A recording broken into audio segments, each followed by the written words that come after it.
Hola Nico, hola Vanessa, ¿cómo andan? Buen día. Buen Muy día, buen bien. día. ¿Cómo ha comenzado esta semana? ¿Qué repercusiones? ¿Cómo se ha sentido el paro? Bueno, la verdad que hasta ahora, que llevamos la mitad de la semana, una buena evaluación del paro con una alta adhesión en todas las unidades académicas.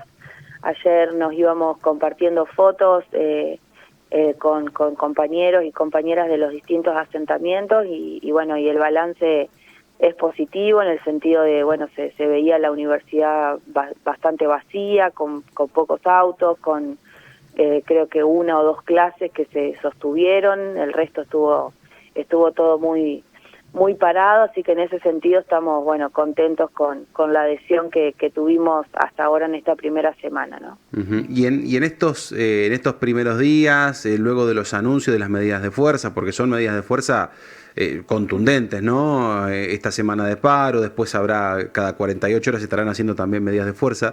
Digo, ¿hay alguna respuesta? ¿Han recibido algo de aliento, algún mensaje que por lo menos pueda ser esperanzador de cara al futuro? Yo creo que sí, o sea, en primer lugar contar que bueno, que se han desarrollado algunas actividades, ¿no? Como algunas pegatinas, volanteadas. Ayer se hizo una asamblea interclaustros muy grande en la ciudad de Viedma, una actividad también en Fisque Menuco.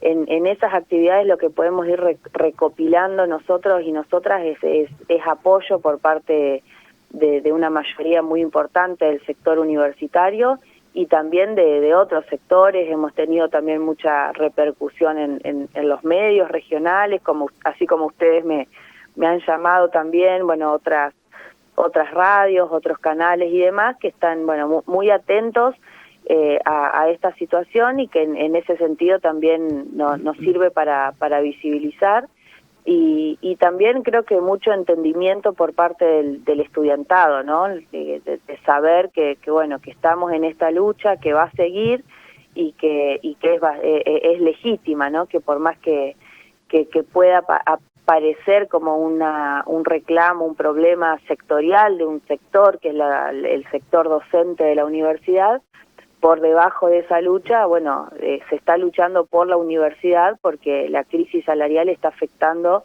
el funcionamiento de la universidad que conocemos. Silvia, para que quede en blanco sobre negro, lo más saliente, más allá de que el contexto en sí de la defensa de la universidad pública, de la educación pública, Ujú. también es como una de las variables de fondo importantes, es el gran retraso salarial que ustedes Sí, manifiestan. ¿Cuál es sí, sí, sí. cuáles son las cifras que podemos compartir? ¿Cuánto está ganando un docente? Algo que grafique justamente esto que están reclamando. Bien, sí, nosotros, como vos bien decís, la recomposición salarial es el eje principal de nuestro reclamo, de nuestra medida de fuerza. Venimos denunciando una crisis, una pérdida salarial muy grande.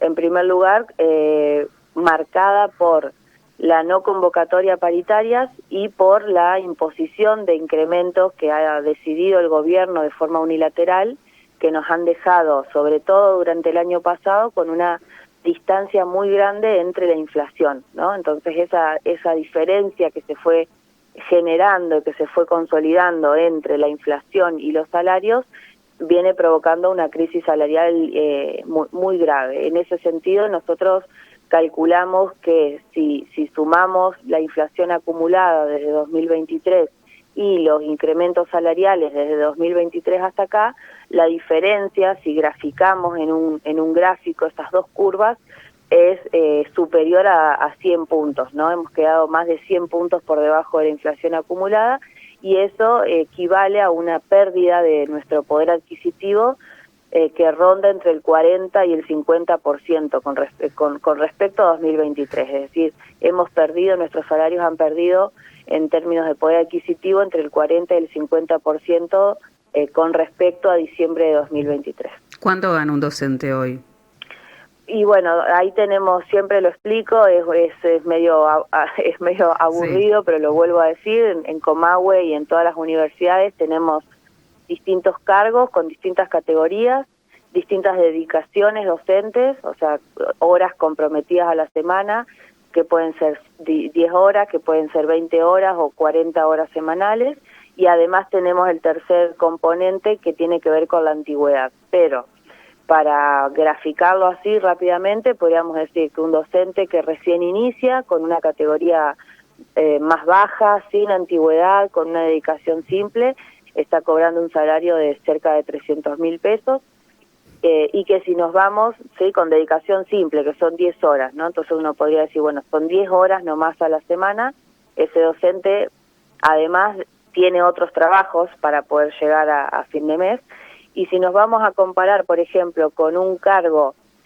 completo de dedicación exclusiva de 40 horas semanales, que ya es más comparable en términos de horas con otros trabajos, ¿no? Sería alguien que trabaja 8 horas diarias, con una antigüedad promedio, 14, 15 años de antigüedad, un cargo de profesor adjunto, que es una categoría un poco más alta, que sería el promedio más o menos, ¿no? Que profesor adjunto con dedicación exclusiva, con el título retenido y con unos 13, 14 años de antigüedad, hoy está cobrando de bolsillo entre 1.500.000 y 1.600.000 pesos.